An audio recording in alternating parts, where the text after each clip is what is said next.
All right. Well, I am Tobias Rusjan from Argentina. I make games since like 1999.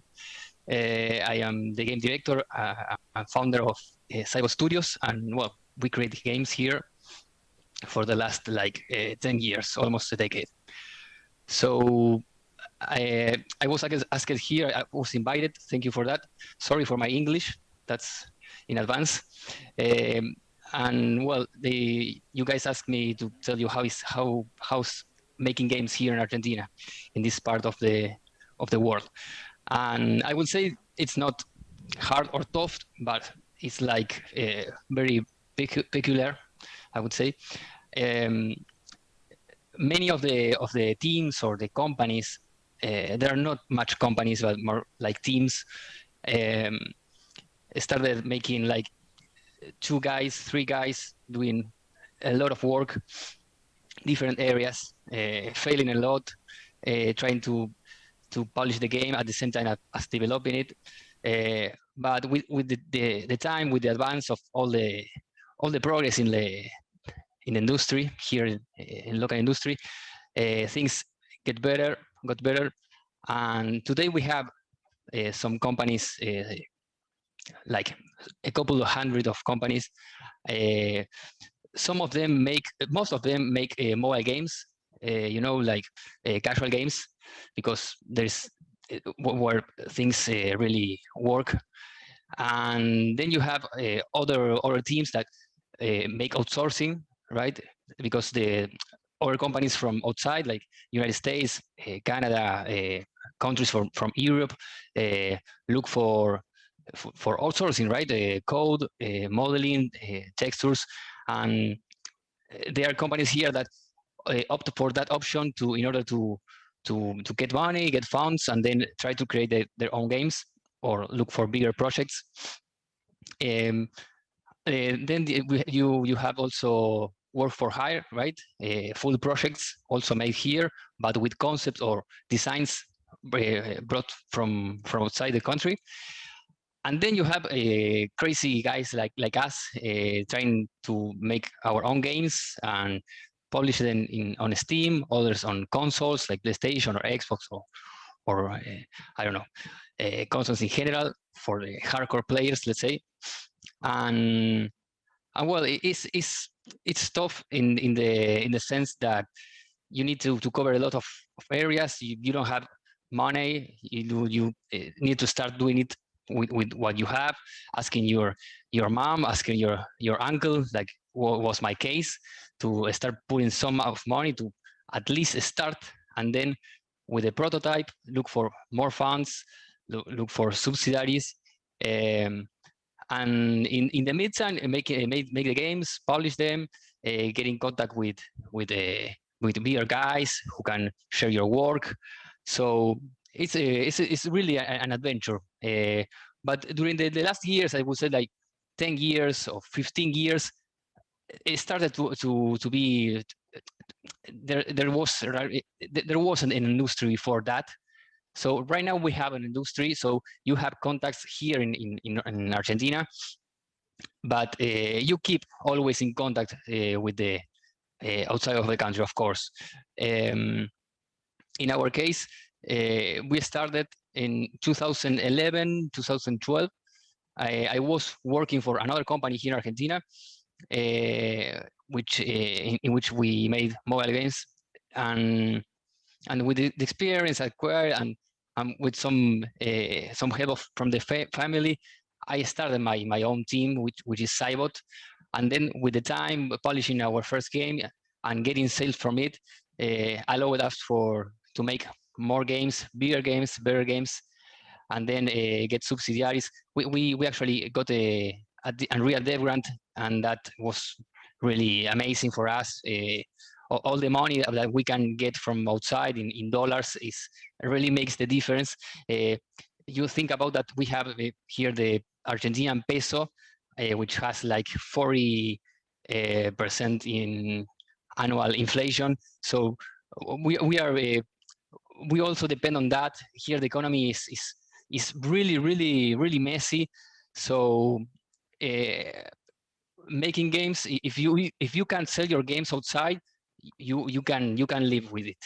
But you always need to focus in the exterior, let's say, in the global industry, right? In the global community, we can't try to sell their games here in Argentina, because there are players, there are gamers, of course, like in any other country. But actually, I most of people who make games like us are original gamers. Some of them still are gamers. I am not really a gamer right now, because I don't spend the time you should spend in games, or at least the time I think a gamer should spend in a game, right? So most of the developers are originally gamers. So there are gamers here, but there's not enough to pay you a salary, let's say. All right, so you need to focus in outside the country. I don't know. I can keep talking, but let me tell you, Evan, or who is out there, if I continue, is everything okay? Doing good. All right, cool. So we started in 2011, 2012 with a game called Doorways. It was actually it was going to be a more like action adventure platforming game, but it ended up being like a horror game in the veins of games like Amnesia or Outlast. So you need to hide. There are some few monsters, and that project I started actually in the previously in the company I was working. I did a prototype. They allowed me to do a prototype, but we had some troubles in terms of the different areas I was going to work. So they allowed me to take the game and follow, keep working on it as a solo developer, right? I mean, outside that company. So I started this, which is called Cybot.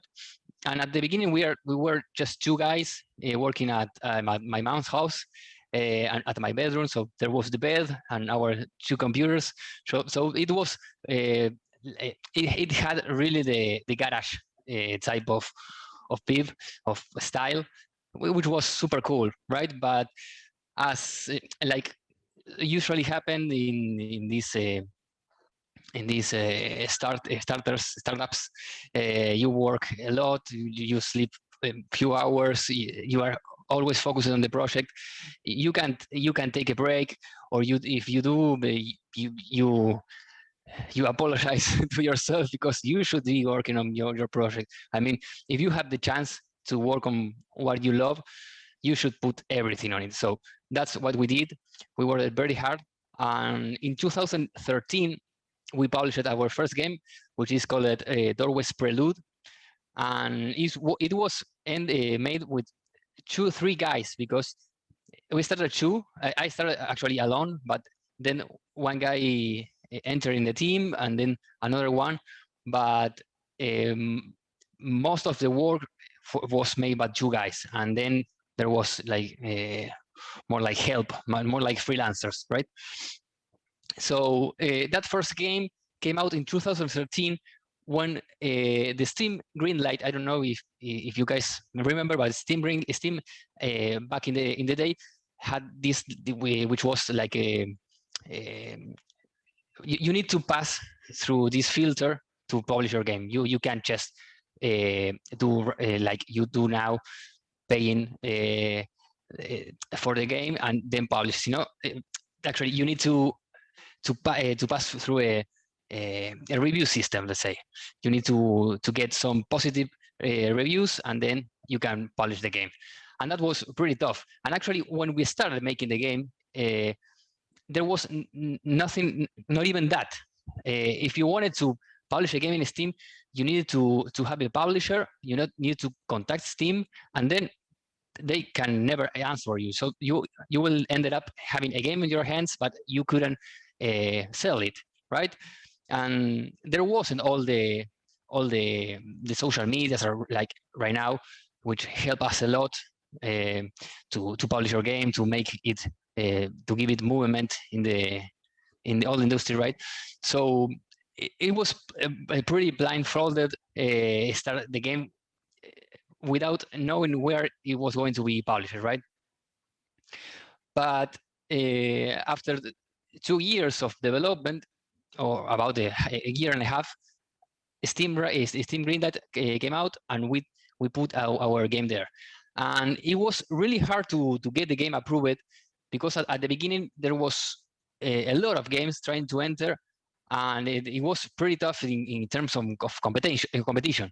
So what we did there back in 2012, 2013, was to get in contact with the YouTubers, right? Because it wasn't that popular back then. I mean, right now it is pretty common that the gamers, I mean, developers or even publishers get in contact with YouTubers to promote the games and etc. But back then there wasn't that. The YouTubers got a game and they played because they liked it, and eventually a developer contacted them. Well, we were the first to do that, or at least here in Argentina, and that ended up pretty well. I mean, thanks to that, we started with the local YouTuber, which there were many. It were just one or two, and then it went to another YouTuber outside the country, and the game finally ended up being played by big YouTubers like Rubius or PewDiePie. So that really made the difference to us to get the game approved on Steam and then release it. So that first release in 2013 was very good for us in terms of sales. So good that we were able to recoup all the investment we did, which wasn't much, because we were just starting, and it was just like a familiar help, right? But we were able to recoup that and then make 2 more games in the next 4 years. So it was pretty good for us. The bad side of this first release was that the first game didn't go well at all in terms of critics. It was pretty tough, the critic we received, but we make sales anyway. So let's say one good and one bad, right? So we keep working on the next game, which was also inside the same saga, Doorways, this horror game, and released another in 2014, and then finally one in 2015 as early access, and then in 2016 as final game, which was the final and best game. But what happened here was that all the green light thing was getting bigger and bigger. Many games were released every day, every month. So the sales with the next games wasn't at all what we expected based on the first game. So the games were better, the critics were better. They wasn't excellent either, right? But the games were better, so we expected to have better sales, but no. As time goes on, the Steam get bigger, have more games, and when you release a game, you get like a hidden place. No one see you there, so it got much more difficult to get into the hands of the gamers, right?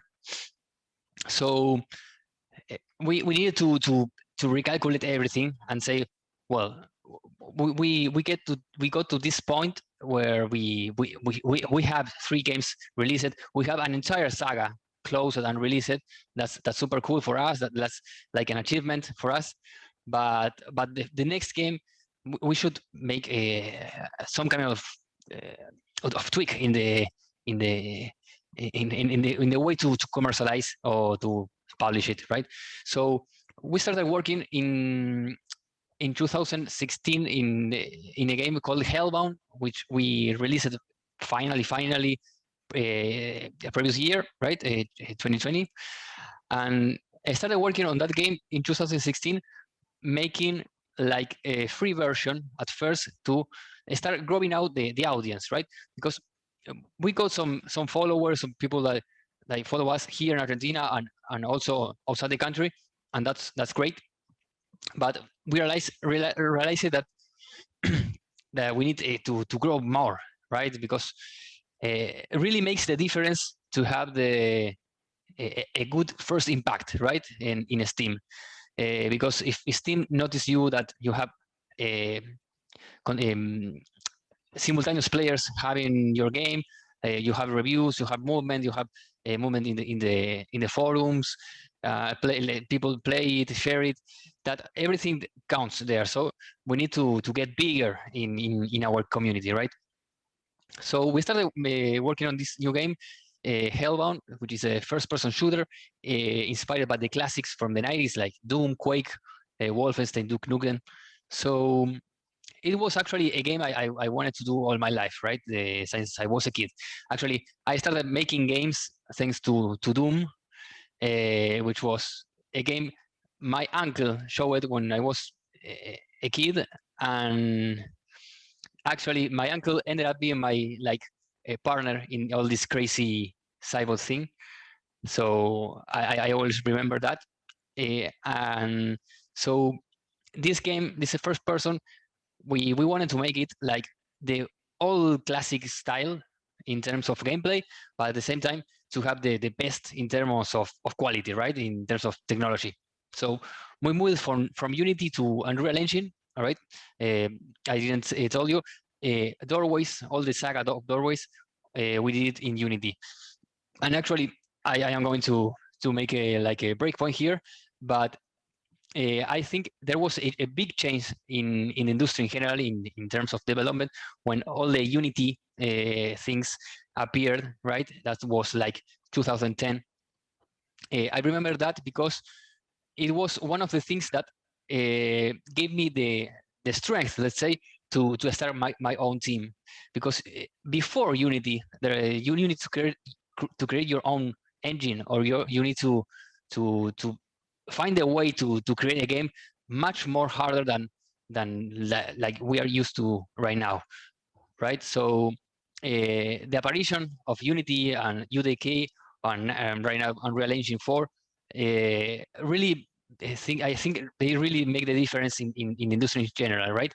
More for the indie developers like us, or like many of the people I expect that is watching this live stream. So I think that was pretty important. I mean, we couldn't make a game like Doorways or like the entire saga or the every single game without an engine with that power, right? Because they really give you all the tools to just focus on the game, right? You don't need to focus on more technical stuff, more than the basics, like, I don't know, draw calls, or like the game doesn't crash and those kind of things, right?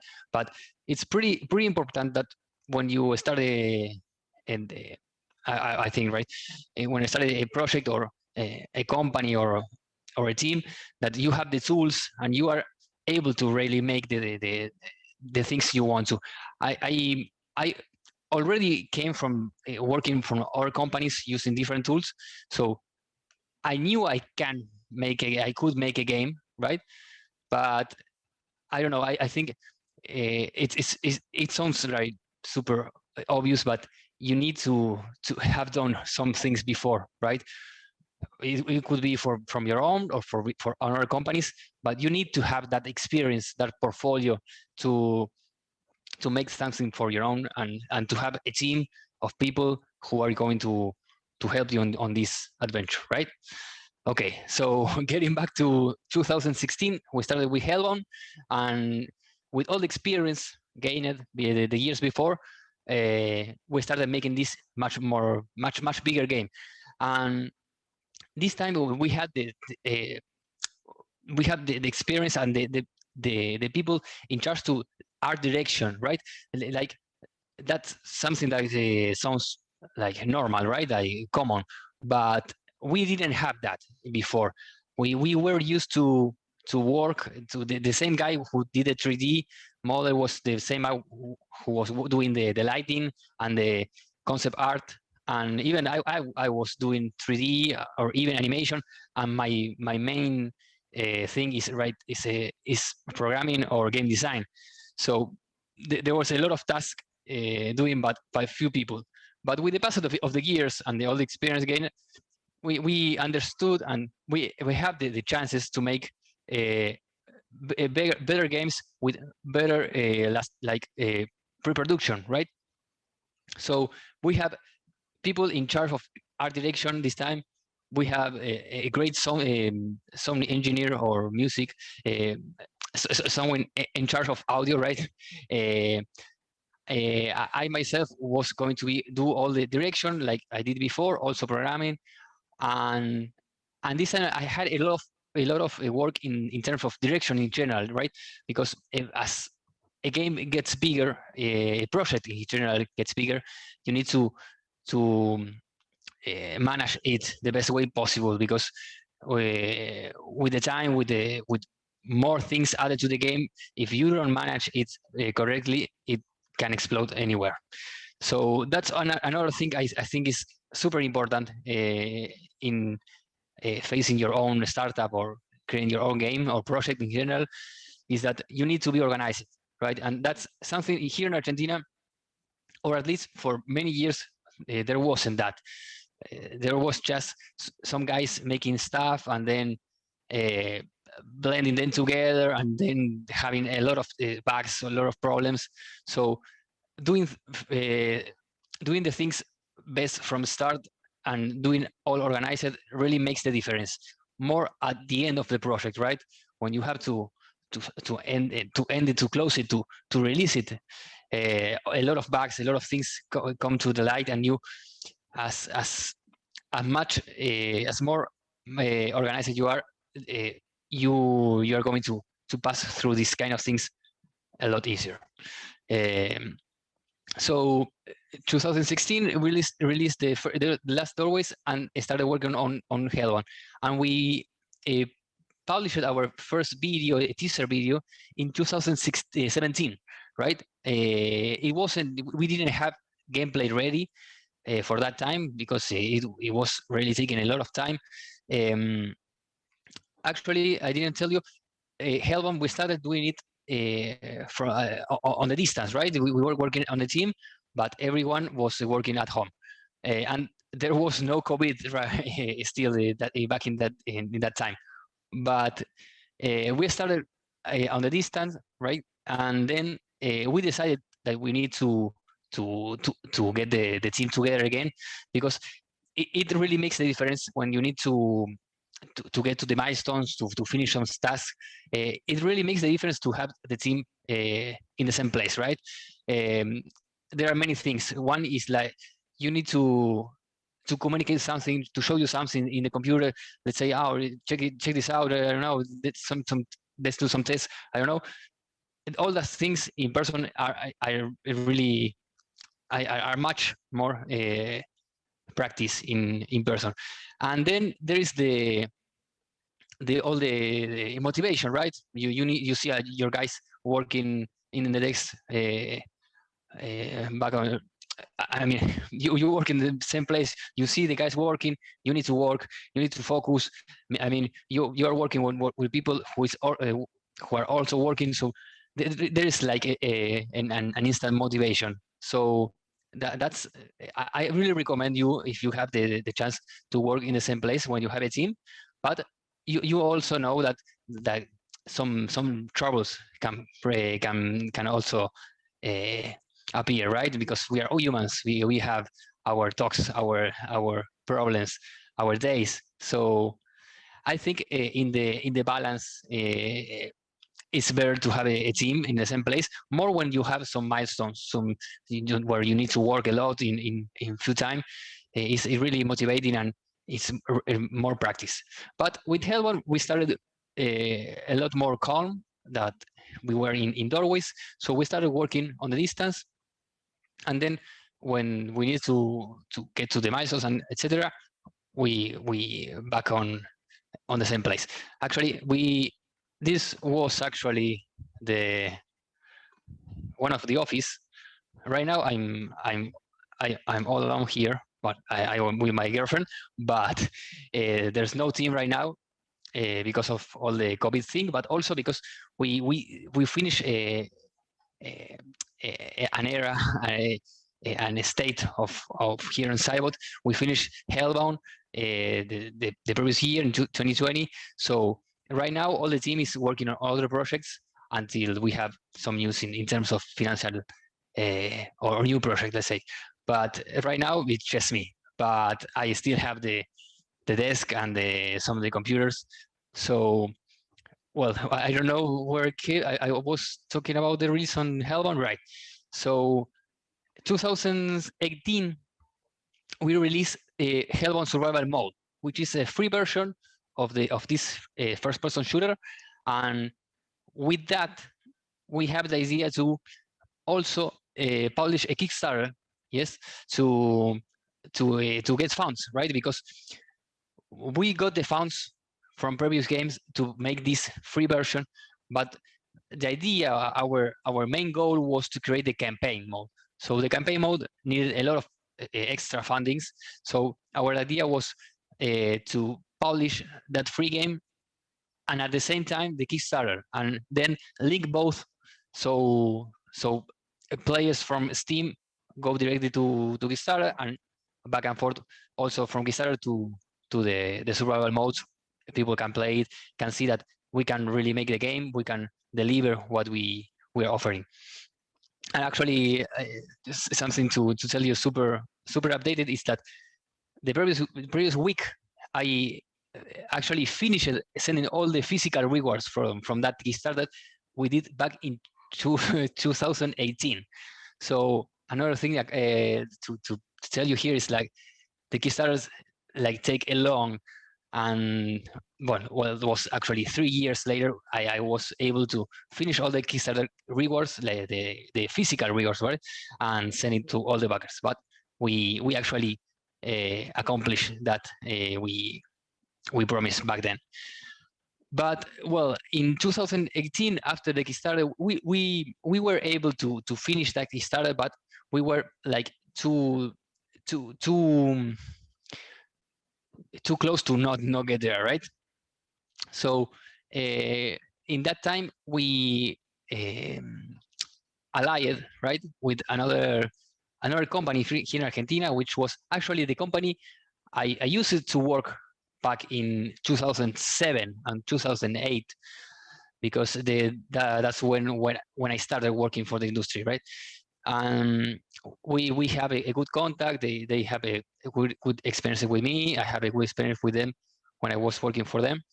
So they already show us some interest in the game when we showed the teaser trailer in 2017.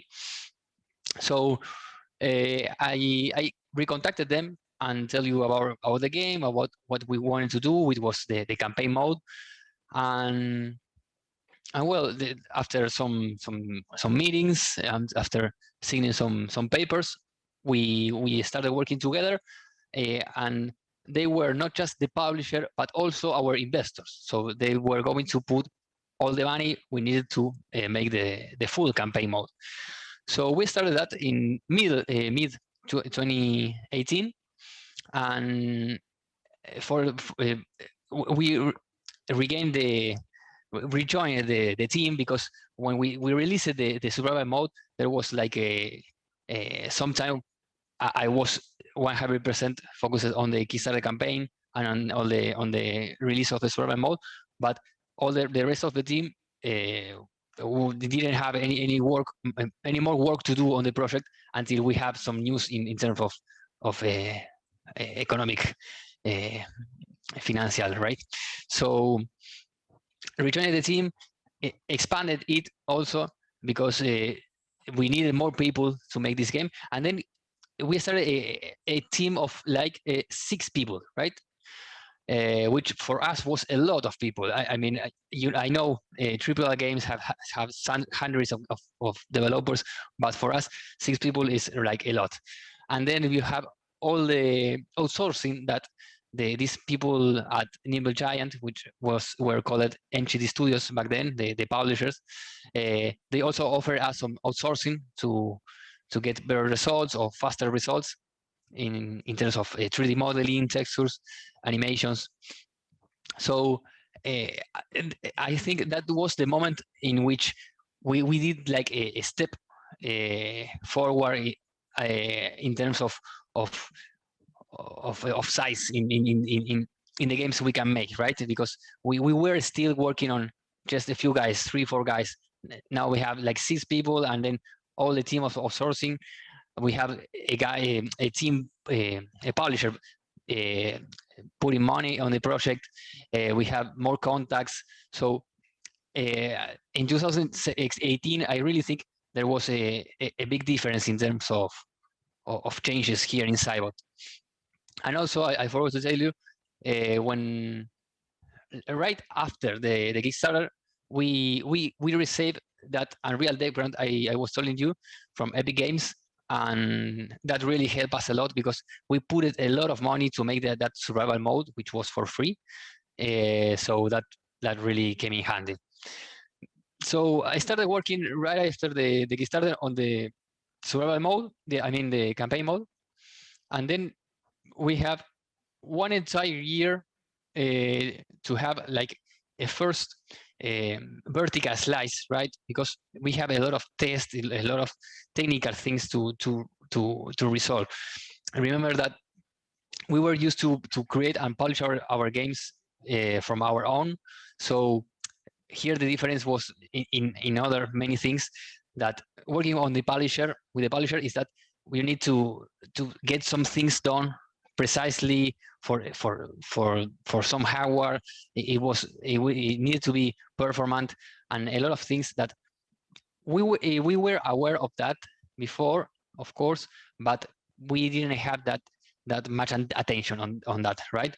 So there was a lot of technical work on like getting the games from blueprints to C++.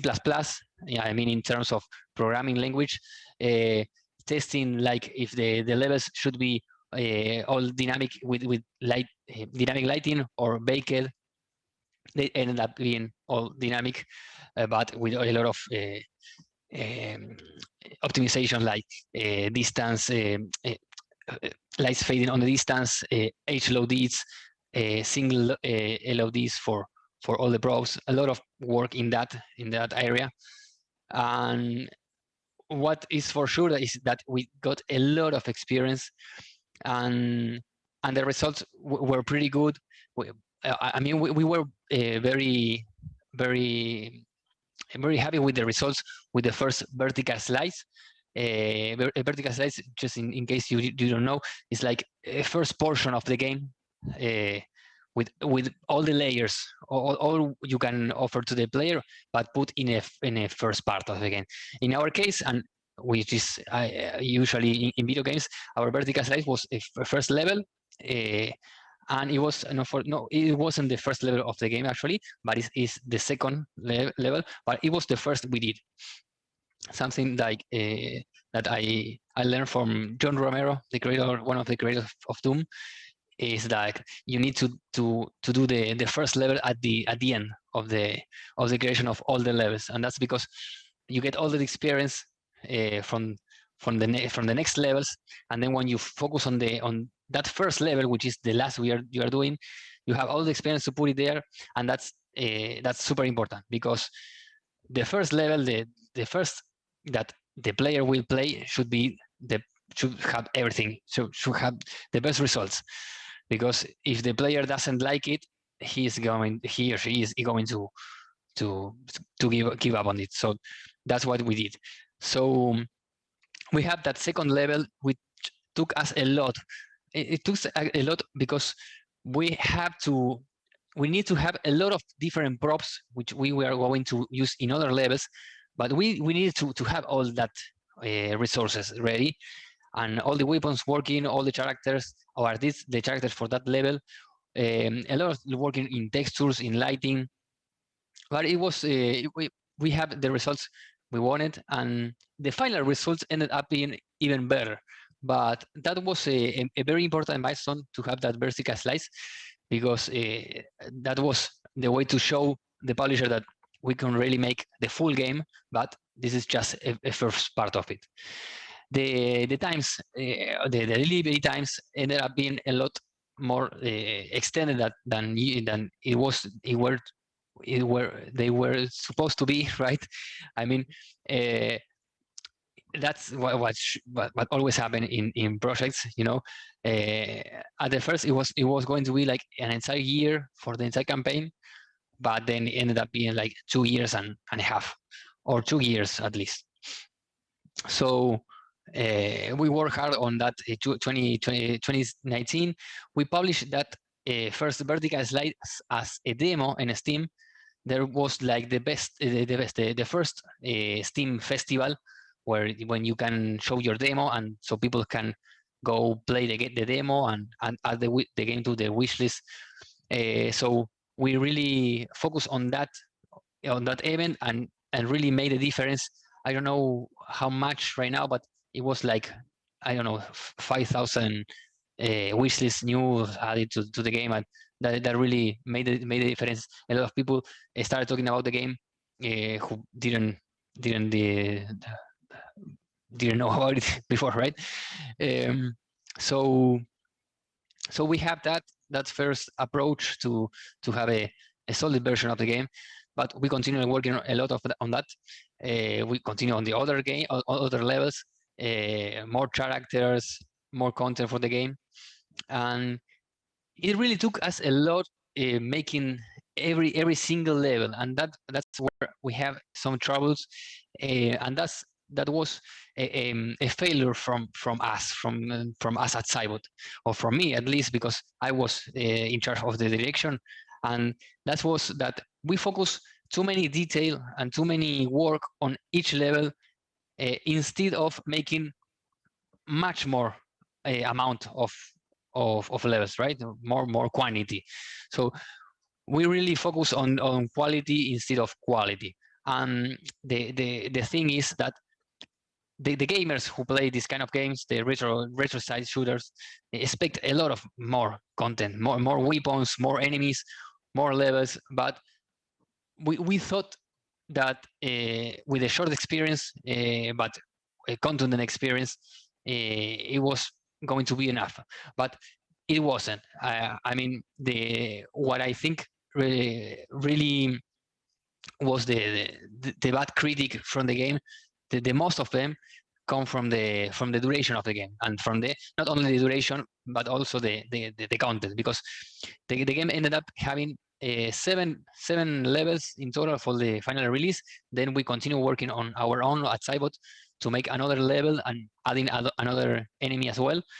But anyway, it has a few levels or few content for that amount of levels. I mean, it has the right amount of content for those 7 or 8 levels, but it didn't have enough levels. I mean, instead of 7 or 8 levels, it should have like 20, 30, right? And then the amount of weapons of enemies should be according to that 20 or 30 levels, right? So that's the part we learn. I mean, in the bad way, because we released it and it didn't have the impact we wanted, or even the impact that the publisher wanted. So that was our failure. And one thing to really capitalize, or to focus for next projects, and that's that today is all the gaming, the hardcore gaming, is really focused in how many hours can I spend in a game to make it like it was really worth it, right? So that's the lesson here, learned for all the years in Hellbound. But everything experience, we learned a lot, both in terms of production, development, creativity, technical aspects. So everything was worth it, but it didn't have the sales we wanted. Actually, we didn't see any sales at all here in Cybot, and that's pretty sad, because unfortunately the publisher wasn't able to recoup right? To get all the investment they put. So we weren't able to see any sales because based on our agreement, they need to recoup their part first. But that's business, right? Those are things that can happen. So it's okay. So during the last, I mean, that was 2020, mid 2020, during the all the pandemic, right? Actually, I'm going to go back a little more. During 2019, when we released that demo and made that vertical slice milestone, we actually we were really hurry with the milestones and running here and there and working a lot. So we decided to rejoin once again the team in person, and that's when I came here to this part of the city, which was located pretty close to three of the guys from the team.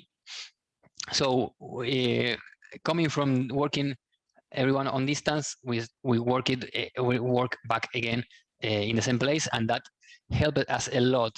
We during some months like advanced a lot until the COVID thing started, right? In March of 2020, when we are still working on the game and we still have like two more levels to finish, the pandemic started, and we have an option that once again work everyone from home.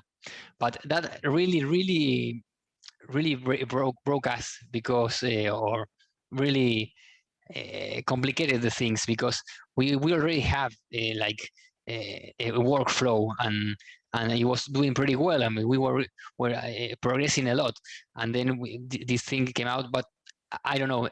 I know that a thing like the COVID or the virus thing or the quarantine is not something that occurs all the years. So it's something pretty particular, pretty exceptional. But it really came in the worst moment for us. We have the servers and all the tools to work from home, but for that time it would be better to continue working in the same place, at least until the release we had in August of 2020. But there's no much we could do, right? So that was not even a country thing. It was a global thing, a worldwide problem. So I don't know. We should find the path, and that was working from home. Everyone, I need to install the server and everything from the distance to the dev team. In a couple of weeks, in a couple of days, right? We were all working without any problem. But it wasn't the same. I mean, in terms of speed of working, right? And in terms of how is it like motivation, right? So 2020, we released the game in August, 4th of August, and well, as I told you, it didn't went that well in terms of sales. We also had some rushes. I mean, the publisher already have already put a lot of money, so they wanted to release the game at all. But the game wasn't really in the best condition to be released. But we needed to rush, to run a lot to get to that release, and we did it. But I think the game could have been a lot better with less bugs, working better, more content, and that's actually what we did after the release. Even when we already knew that we were not going to recoup anything, we decided to put our own money and add more content to the game, add more content, more for us and for the people that really believe in the project, and people who like the game, even if it was short, because there's a lot of people who really like it. So we did that additional level, adding another monster, and even make a remaster version from the classic survival mode, which we released in 2018. So we decided to add some that all additional content to just give the people who trusted in the project, and also to us, right? To let's say we have the game, finish it. Now the game is better. The game is almost as good as we wanted it to be. So what else I can tell you? After that update we did at the end of 2020, and in the middle of that, I mean between August and December, we at Cybot started our own publishing thing, right?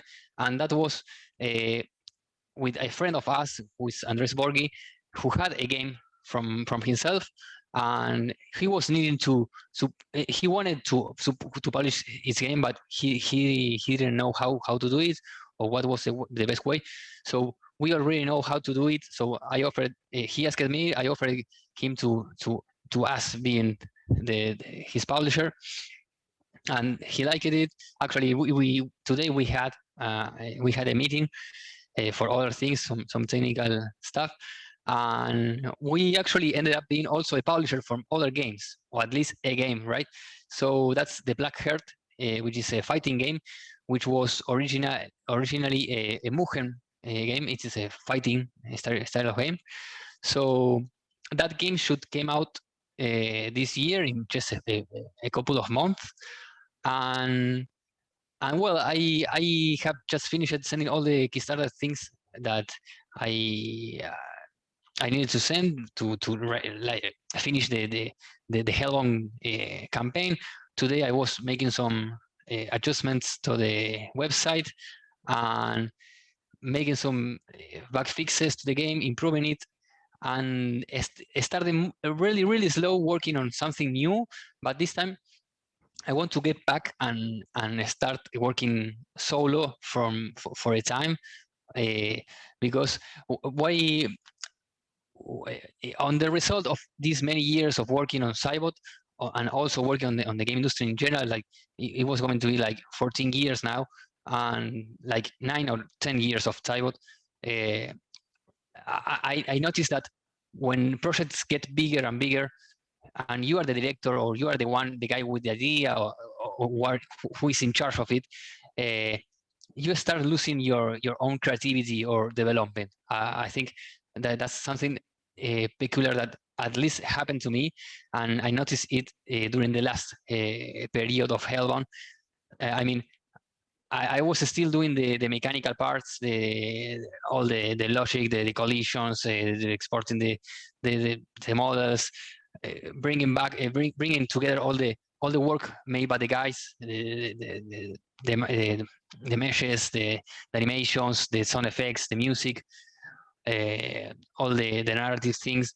But I noticed that my work ended up being more like a management, and not that creativity. So I want to regain that. So for a time, I want to spend more time on a process from my own, and then see how things go. If I can get some funds at some place with a prototype, I will see. But at least for the next, I don't know, months or years, I want to spend more time from my own. I know I need to learn a lot, but I also learned a lot during the last years to get all the areas, or at least the basic of each area, from visual to audio to mechanics. So that's what I'm going to do now. I need to finish this Hellbound and the Black Heart phase state, and then I'm going to start working more on my own. I don't know, I can continue talking, but that's at least a brief of everything. Is everything right? All right. Does anybody in the chat have any questions about the game forum? How does a new graduate break into a smaller gaming company? And is it the right place at the right time, or do you have like a new strategy for like a graduate? Oh, if I graduated from a school, you mean? Yeah, All right. like a college graduate. Yeah. Yeah. That's a good question because I didn't tell you anything before the 27, right? I finished my high school, right, which was nothing technical. I did all my technical and programming from myself. My father, I remember he bought me a software called Deep Game Studios, and I started doing some things with it in the late 90s. But everything was from my own. I didn't even have an internet network back then. But when I finished high school in 2005, I'm 33 years old today.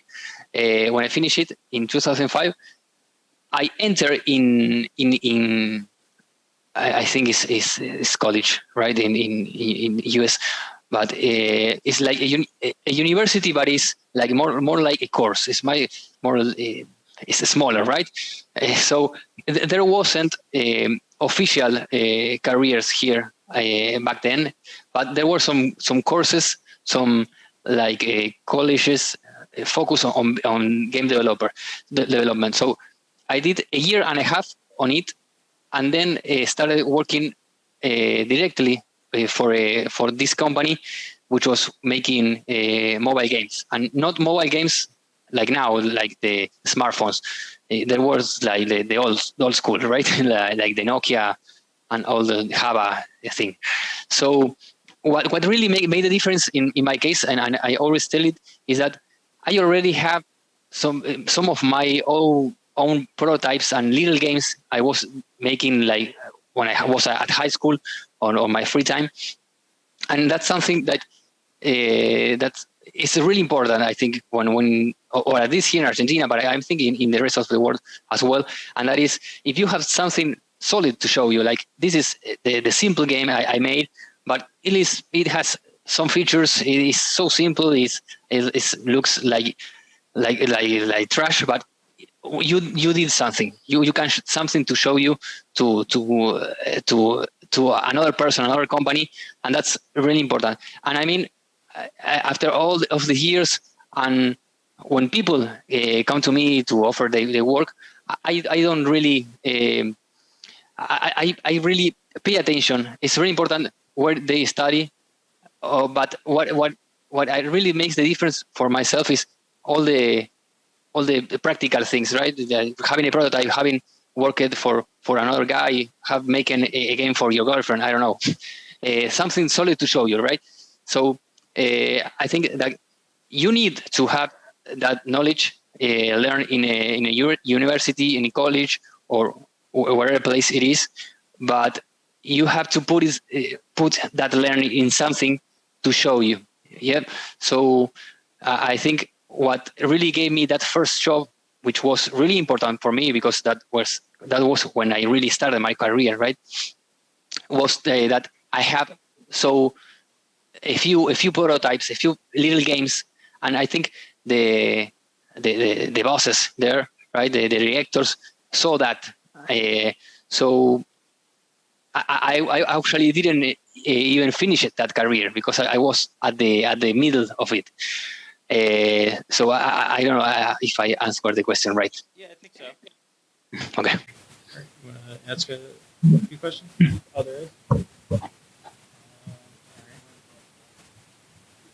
We have one more question for you from Twitch that we're grabbing now. All right. If your team had no experience with either Unity or Unreal, with what you know today, what would you still choose? Would you still choose Unreal for your next projects? Yeah, I would choose Unreal for the next project, and we started making Hellbound with almost no experience on it. I was the only guy who had something of experience in 2015 after the second Doorways.